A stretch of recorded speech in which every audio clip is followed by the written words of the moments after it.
এই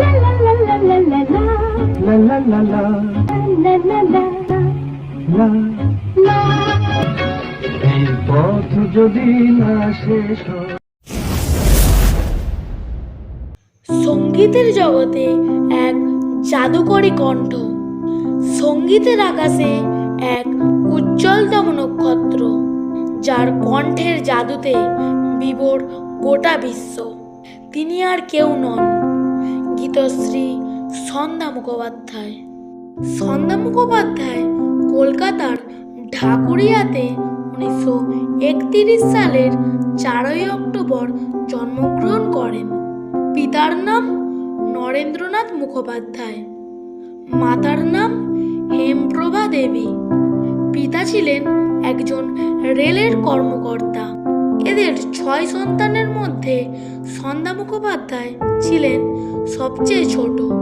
তার পিতামহ একজন পুলিশ কর্মকর্তা ছিলেন এবং পরিবারটি 1911 সাল থেকে ঢাকুরিয়াতে বসবাস করতেন। 1944 সালে মাত্র 13 বছর বয়সে তার প্রথম গানের রেকর্ড প্রকাশিত হয়। সেই প্রথম গ্রামাফোন কোম্পানির রেকর্ডে তার কণ্ঠে শোনা যায় একটি গান, তোমারও আকাশে ঝিলমিল করে চাঁদেরও আলো।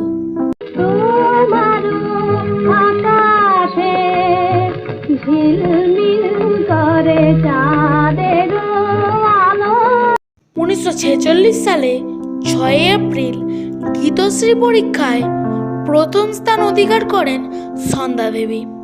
1948 সালে প্রথমবার অঞ্জনগড় ছবির জন্য প্লেব্যাক গাইতে শোনা যায় সন্ধ্যা মুখোপাধ্যায়কে।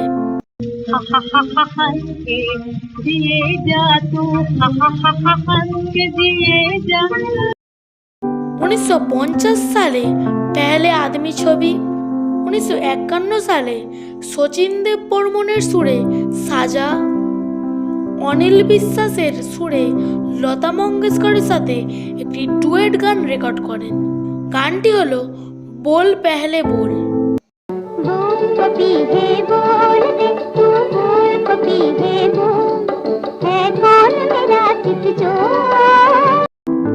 এই গানটি করে সন্ধ্যা মুখোপাধ্যায় খ্যাতির চূড়ায় পৌঁছে যায়।